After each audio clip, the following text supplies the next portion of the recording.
मन में गलत और गंदे विचार क्यों आते हैं और इन्हें कैसे रोका जाए, इस पर बात करने से पहले एक उदाहरण पर चर्चा करते हैं।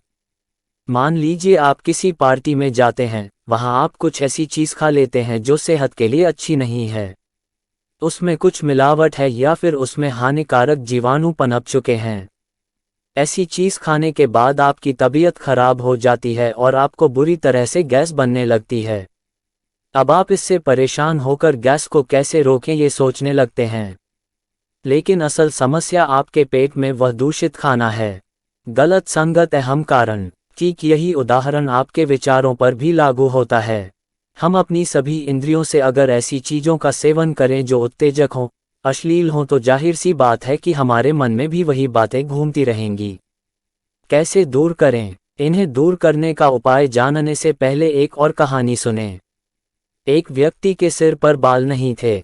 उसे एक वैद्य मिला जिसने दावा किया कि वह उसके सिर पर बाल उगा सकता है, लेकिन उसे बदले में 10 लाख सोने के सिक्के देने होंगे। गंजा व्यक्ति पैसे देने के लिए तैयार हो गया, लेकिन उसने कहा कि अगर उसकी दवा से बाल नहीं उगे तो। इस पर वैद्य ने कहा वह उसे बदले में 2 गुने पैसे देगा। गंजे ने 10 लाख सोने के सिक्के दे दिए और दवा लेकर चलने लगा, तो वैद्य ने उससे कहा, दवा खाने की शर्त सुनते जाओ। दवा खाते समय मन में आम का ख्याल नहीं आना चाहिए। अगर आ गया तो दवा असर नहीं करेगी। गंजा मान गया, लेकिन उसने जितनी कोशिश की कि उसके मन में आम का ख्याल न आए, उतना ही उसे आम के विचार आने लगे।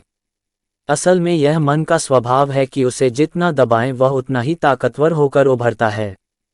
ऐसे में क्या किया जाए? मन को शांत करने और कंट्रोल करने के लिए आप यह उपाय कर सकते हैं। हमारे इस सवाल में कि मन को कैसे शांत किया जाए, में ही हमारी समस्या का समाधान छिपा है। जब हम कहते हैं कि मन को कैसे शांत करें, तो इसका मतलब है कि हम और हमारा मन अलग है। मतलब हम अपने मन से उसी तरह परेशान हैं जैसे हम अपने 3-4 साल के छोटे बच्चे की शैतानियों से परेशान होते हैं। वह बच्चा हमारा है, लेकिन ध्यान रहे कि हम बच्चे से अलग हैं। हम उसे शांत कर सकते हैं। मन जिद्दी बच्चे जैसा। मन को शांत करने की दिशा में पहला और सबसे अहम कदम है ये समझ लेना कि हमारा मन हमसे अलग है। मन जो कुछ कह रहा है, जरूरी नहीं है कि वह सब किया जाए, लेकिन वह दिमाग में इतना शोर मचाता है कि दिमाग का दही हो जाता है। कभी कभी इतना उकसाता है कि हमें क्रोध करना पड़ता है। ऐसे ऐसे लालच पैदा करता है कि हम बिना विचार किए काम कर बैठते हैं, बाद में पछताते हैं। मन आपके जिद्दी बच्चे जैसा है। वह खुद कुछ नहीं कर सकता, आपके ही जरिए वह अपनी डिमांड पूरी करता है। उसकी एक जिद पूरी करेंगे तो वह दूसरी जिद सामने रख देगा। ऐसे में आप क्या करते हैं? कुछ देर बाद आप उसकी जिद को अनसुना करने लगते हैं। थोड़ी देर में वह खुद थक कर चुप हो जाता है। मन शांत करने का पहला तरीका।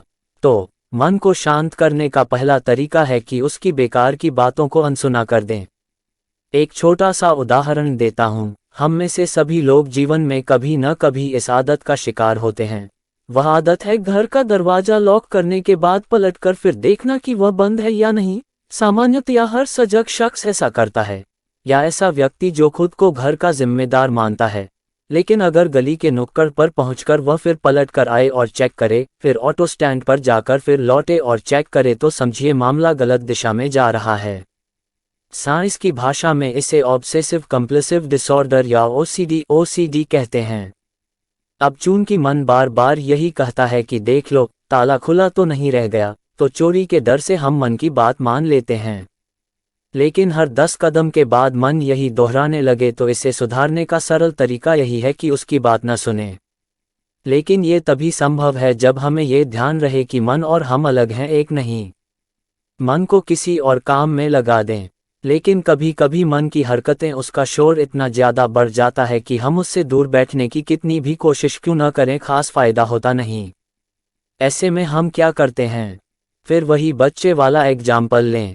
बच्चे की जिद से परेशान होकर हमने उसे अनसुना करने का फैसला किया, लेकिन वह इतना शोर करने लगा कि अनसुना करना मुमकिन नहीं। तब हम उसे कोई खिलौना या कॉमिक या कुछ ऐसा दे देते हैं कि वह उसमें लीन हो जाए। अगले स्तर पर मन के साथ यही करना है। आपने सुना भी होगा, खाली दिमाग शैतान का घर होता है। तो दिमाग को खाली न बैठने दिया जाए, किसी सार्थक काम में, किसी कंस्ट्रक्टिव काम में उसे लगाया जाए। या ऐसे काम में उलझा दिया जाए कि वह उसमें बिजी हो जाए और धीरे धीरे शांत हो जाए। मन को शांत करने का ध्यान। यहाँ हमारे समाधान का वह हिस्सा आता है जिसे सरल शब्दों में मेडिटेशन या ध्यान भी कह सकते हैं। योगी जन मानते हैं कि हमारे ऊर्जा शरीर में 7 मुख्य केंद्र होते हैं।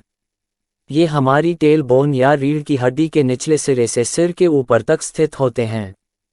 शरीर के निचले हिस्से में मूलाधार चक्र, फिर उसके ऊपर पेडू के पास दूसरा चक्र स्वाधिष्ठान चक्र होता है, उसके ऊपर नाभि पर तीसरा चक्र मणिपुर चक्र होता है, उससे ऊपर सीने के बीचों बीच अनाहत चौथा चक्र, इसके बाद 5वां चक्र विशुद्धि गले के बीच में, छठा चक्र माथे पर आज्ञा चक्र और सिर के टॉप पर सहस्रार चक्र 7वां चक्र है। अब इसे करना कैसे है, तो इसके लिए आप एक शांत जगह पर आरामदायक कपड़े पहनकर बैठ जाएं और क्रम से इन चक्रों की कल्पना करें और ध्यान वहीं ले जाएं। ऐसा 10 मिनट तक करने पर मन शांत होता है, लेकिन हर समय ऐसा नहीं कर सकते तो उसके लिए दूसरा तरीका है। सांस का मन के साथ गहरा संबंध है। आप अपने मन को अपनी सांस पर केंद्रित कर सकते हैं। गहरी सांसें लें, महसूस करें कि किस तरह बाहर से हवा आपकी नाक में प्रवेश करती है, कैसे वह आपके फेफड़ों में आती है और वहां से खून के जरिए पूरे शरीर में प्रवेश करती है। 10 मिनट ऐसा करें, मन शांत हो जाएगा।